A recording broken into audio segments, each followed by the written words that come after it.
Bonjour. Bonjour. Aujourd'hui, vous êtes notre invité. Vous pouvez vous présenter et nous dire pourquoi vous êtes là aujourd'hui. Merci beaucoup. Je dirais également que je suis très content d'être ici. Je m'appelle Glody Singa. Je suis un jeune chrétien. Je fais partie de la plateforme Evangelion, qui est une plateforme évangélique. Et j'occupe un poste de coordination et de l'intercession. Alors, je suis dans ce plateau dans le but de pouvoir parler de mon témoignage.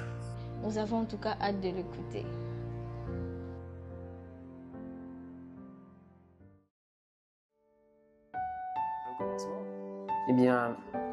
Pour la petite histoire, je pense même avant d'entrer dans le vif du sujet, je dirais que si je suis ce que je suis aujourd'hui et je suis présent dans cette émission, c'est par la grâce de Dieu. Parce que si ce n'était pas ce Dieu-là, peut-être qu'aujourd'hui je serais en train d'errer dans les rues, je serais peut-être à l'heure actuelle peut-être dans un bar ou peut-être dans les bras d'une femme ou peut-être mener une vie de débauche carrément. Donc si ce que je suis aujourd'hui et si je suis présent aujourd'hui pour témoigner, c'est la grâce de Dieu au fait. C'est vraiment la grâce de Dieu. Et donc pour commencer, je suis né dans une famille chrétienne. J'ai grandi avec les vertus de la chrétienté, avec la parole de Dieu, les principes fondamentaux. J'ai grandi dans ça et dans la prière, dans l'atmosphère de la prière, j'ai grandi vraiment dans ça, d'autant plus que ma famille est chrétienne, comme je l'ai dit. Et cependant, ça n'a pas empêché à ce que le diable puisse me tenter. Ça n'a pas empêché à ce que le diable puisse me tenter depuis ma naissance jusqu'à aujourd'hui. C'est pourquoi j'ai été vraiment tenté, mais de toutes les façons. Et je pense que je pourrais commencer par l'une des tentations qui a marqué toute ma jeunesse, du moins jusqu'à la puberté. Je dirais que pendant cette période, j'ai vraiment sombré dans l'homosexualité, au fait. J'ai vraiment sombré dans ça. Ça a été une période vraiment très difficile de ma vie. Pourquoi? Parce que, de prime abord, quand je commettais ces actes,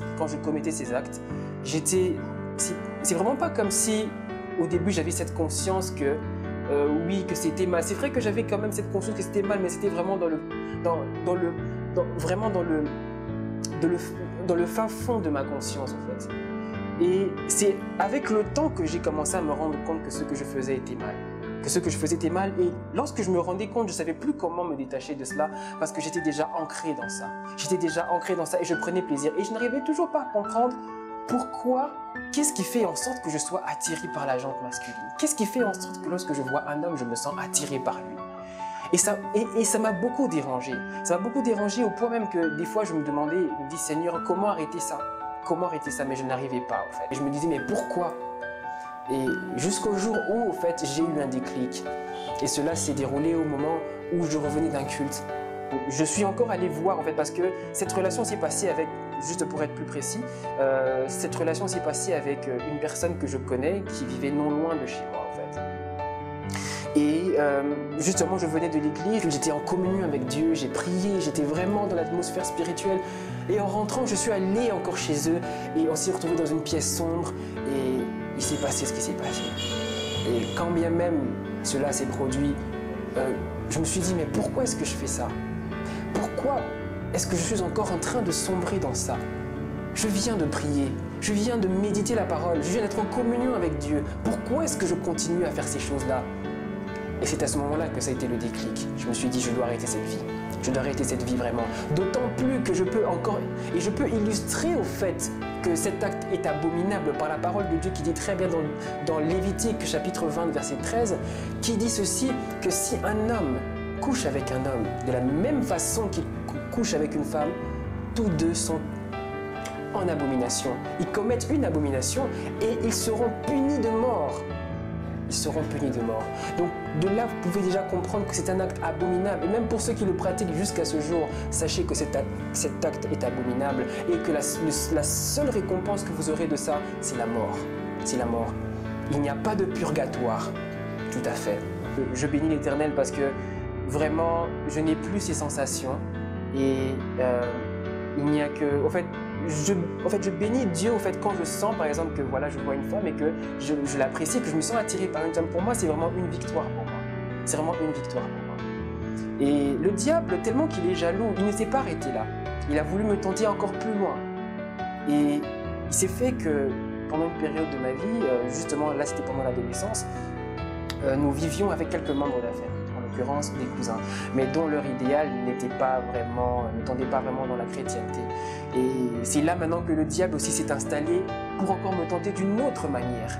Et là, il s'agissait de l'inceste. Beaucoup de gens qui me connaissent peuvent se dire que ce gars-là, on ne peut jamais imaginer qu'il peut faire de telles choses. Mais c'était ça a été ma vie. Et j'en suis pas fier, oui c'est vrai, mais j'en parle parce que peut-être qu'il y a des gens qui sont en train de vivre ça et qui ne se rendent pas compte que c'est mal en fait. Et comment ça s'est passé? C'était justement, on a accueilli des membres de la famille qui sont peut-être pas si proches, mais qui font quand même partie de la famille et dont leur idéal spirituel ne tendait pas dans la chrétienté. Et donc, je n'ai pas compris ma petite sœur, qui est ma cousine. Je ne sais pas pourquoi, mais j'ai commencé à la voir d'une autre façon. Et donc, plus vraiment comme un membre de la famille, mais plutôt comme une femme, entre guillemets, dans un langage plutôt brutal, je dirais une proie.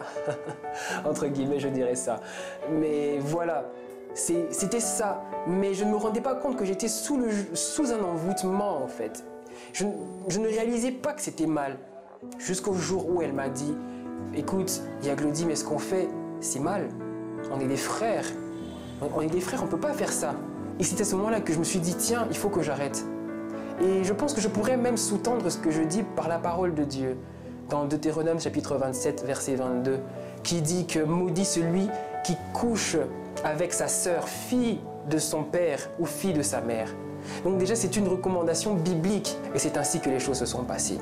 Et quand bien même je suis sorti de l'homosexualité et que je suis sorti aussi de cet inceste, le diable ne s'arrête toujours pas. Et jusqu'à aujourd'hui, on est toujours tenté, mais c'est vrai que là, on se bat et on a la conscience, on a décidé de changer. Mais si je reviens vraiment dans ce qui s'est passé, il y a eu encore plus que ça. J'étais vraiment tenté de façon même spirituelle par des femmes de nuit, des maris de nuit, par la pornographie, la masturbation aussi.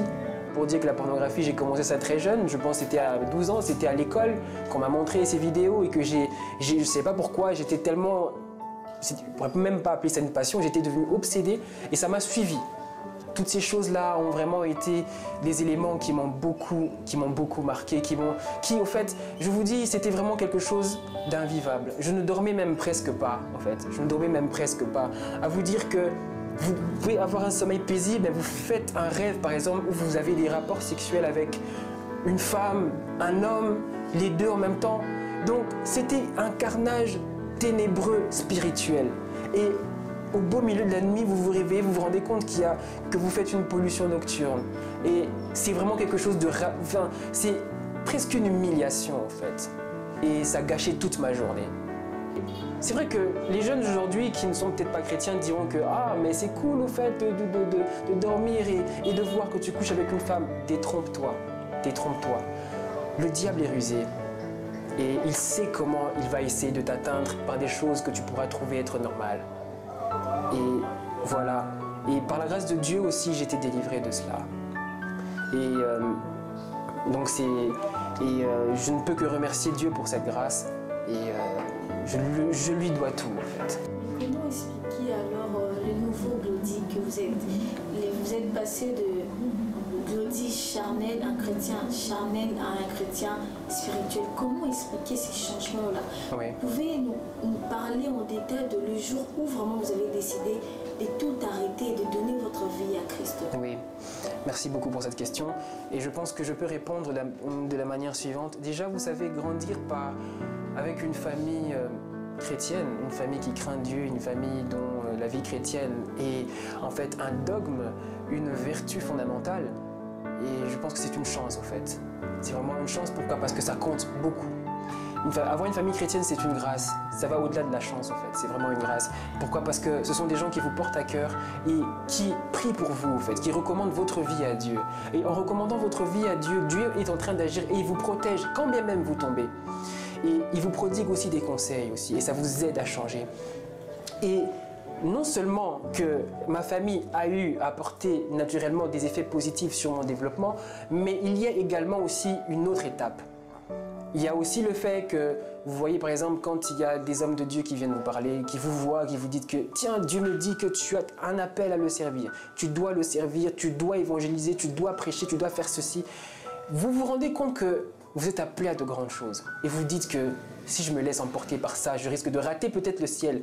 Et je raterai le ciel si je ne fais pas ça. Parce qu'au fait, les personnes qui sont appelées naturellement, ils ont une responsabilité et à la fin, vous devez rendre des comptes. Vous devez rendre des comptes et si vous ne faites pas, parce que Dieu vous dira, je t'ai donné ça, je t'ai donné tel don, je t'ai donné ceci, cela, qu'est-ce que tu en as fait? Non, voilà, j'ai quand même essayé. Et Dieu te reniera, te dira que je ne t'ai point connu.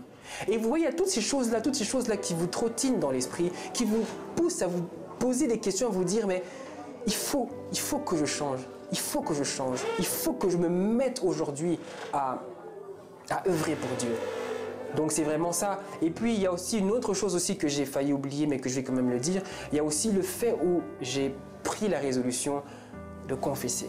Vous savez, confesser, c'est déjà un grand pas que vous faites dans votre délivrance. Quand vous dites que je vais reconnaître que ce que j'ai fait est mal et je vais le dévoiler au fait au monde et le dévoiler d'abord à ma famille, aujourd'hui je le dévoile devant vous, c'est un très grand pas dans les cieux au fait. C'est quelque chose de très remarquable. Et c'est la chose qui a été un motif de délivrance pour moi. Et c'est ce qui m'a permis aujourd'hui, c'est ce qui explique aujourd'hui que voilà, le Glody du passé n'est plus ce qu'il est aujourd'hui. Okay. Donc voilà. Mais il n'y a pas eu un moment propice où vous vous êtes dit que non, aujourd'hui je dois arrêter et donner ma vie à Jésus. En telle date, moi j'ai reçu le Seigneur, j'ai tout abandonné. Cela a été le cas aussi pour vous? Oui, cela a aussi été le cas pour moi. Notamment, je pense que c'était en 2015. Ça devait être durant le mois d'août. Eh bien, je pense que dans notre église, nous étions en séminaire. Et le séminaire portait sur le thème du Saint-Esprit. Et il avait été demandé à chaque fidèle d'avoir pour coutume de prier au moins 2 heures du temps en quête de demander à ce que nous soyons remplis du Saint-Esprit. Et c'était un jour comme les autres où on priait. Et je me rappellerai toujours de ce jour parce que c'était un jour mémorable pour moi. Et je priais, j'étais concentré, mais je me disais peut-être jamais d'un coucou et je me dis je peux jamais tomber en tout cas comme ça. Mais ce jour-là, Dieu m'a surpris en tout cas. Il m'a vraiment surpris de la manière auquel je ne pouvais pas m'attendre. Je priais en étant concentré et je ne sais pas par quel instant, quel moment j'ai senti une force qui descendait sur moi, comme si on me déposait des poids, des charges sur moi au fait. On me déposait ça comme ça et je ne savais pas supporter. Et j'ai ressenti comme une sorte d'étouffement. Et c'était tellement fort que j'ai commencé à hurler, à parler en langue directement et je suis tombé. Et je suis tombé en train de prier en langue pendant, alors que tout le monde avait peut-être arrêté, passé à notre sujet. Moi, j'étais là en train de prier en langue, en train de prier en langue, en train de prier en langue. Et je n'arrivais pas à comprendre ce qui se passait. C'est comme si j'avais ma conscience qui me disait, mais Glody, qu'est-ce qui est en train de se passer? Mais ma bouche est toujours en train de répéter des langues, de répéter des langues, de répéter des langues. Et c'est à ce moment-là que je me suis dit, Glody, si tu ne crois pas à cela, si tu ne prends pas conscience de ce qui vient de se passer, c'est que tu as un problème. Et je me suis dit, il faut aller de l'avant encore. Ok, wow, votre témoignage est très touchant. On croit aussi qu'il y a beaucoup qui se retrouvent dans votre histoire. Tout à fait. Mais quels conseils vous pouvez donner aux gens qui se sont retrouvés, qui vivent maintenant là dans l'homosexualité, dans la pornographie, dans la masturbation? Parce que vous savez, notre génération, il y a beaucoup qui œuvrent dans ça. Oui. Quels conseils vous pouvez leur donner? Eh bien, je dirais ceci, je dirais que la gangrène, au fait, qui fait en sorte que les chrétiens, ou même les jeunes en l'occurrence, n'arrivent pas à sortir de cela, je dirais que c'est la culpabilité. C'est la plus grande gangrène, l'arme du diable qu'il utilise pour retenir au fait les enfants de Dieu à évoluer. Pourquoi? Parce que quand tu pêches, quand tu regardes la pornographie, que tu te masturbes, eh bien, sur le champ, tu ne te rends pas compte que ce que tu fais est mal. Tu prends plaisir à cela. Et c'est ça, au fait, même la ruse du diable. Il te vend du plaisir, mais après, qu'est-ce qu'il te donne par la suite? Tu ne réussiras jamais, regarde-toi, tu n'es qu'un bon à rien. Et rendez-vous bien compte que ce sont des paroles qui trottinent dans votre esprit. Ça trottine dans votre esprit et vous dites que je n'arrive pas à sortir de cette bulle au fait. Et c'est là la ruse du diable. Mais justement cela, ça empêche au fait de voir au fait que Dieu a toujours un œil sur nous. Et c'est ce qui fait en sorte que les gens se disent que Dieu ne nous aime plus. Dieu s'est détaché de nous. Or, c'est tout le contraire. Je vais vous dire une chose très intéressante que j'ai fini par comprendre, c'est que on ne peut jamais décevoir Dieu, au fait. Parce que si on devait décevoir Dieu, Dieu qui connaît notre origine, notre fin, il connaît toutes les fois où nous allons le décevoir. Quand bien même tu tombes, quand bien même tu te relèves, quand bien même tu commets des péchés, Dieu t'aime. Et ce n'est pas Dieu qui s'éloigne de toi, mais c'est toi qui s'éloigne de lui. Il attend simplement que tu fasses une prise de conscience, que tu te dises que Seigneur, je n'arrive pas. Aide-moi. Aide-moi à avancer. Je veux changer. Ça sera déjà un pas vers la réussite. Et je peux ajouter et je peux compléter au fait cette phrase, ce que je viens de dire par un verset biblique qui dit ceci dans le psaume 34, verset 19, qui dit que le malheur atteint souvent le juste, mais qu'est-ce qui se passe par la suite? Dieu l'en délivre toujours. Et quand bien même le juste tombe, mais il se relèvera toujours.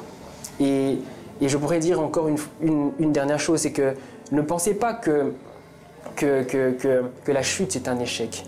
Tomber, c'est pas un échec. L'échec, c'est de se dire, c'est de rester là où on est tombé. Donc je dirais à toutes ces personnes de prendre le courage et quand bien même tu es dans l'obscurité, essaye de te dire essaye de voir la lumière là où il y a l'obscurité et mets ta foi en épreuve que quand bien même tu pêches, Dieu est toujours là pour toi. Donc c'est ce que je dirais en tout cas. Merci d'être notre invité aujourd'hui et je crois que ceux qui nous suivent en tout cas, ils seront bénis par votre témoignage. Que le Seigneur vous bénisse. Amen. Qu'il vous bénisse aussi, c'est pour la gloire de notre Dieu.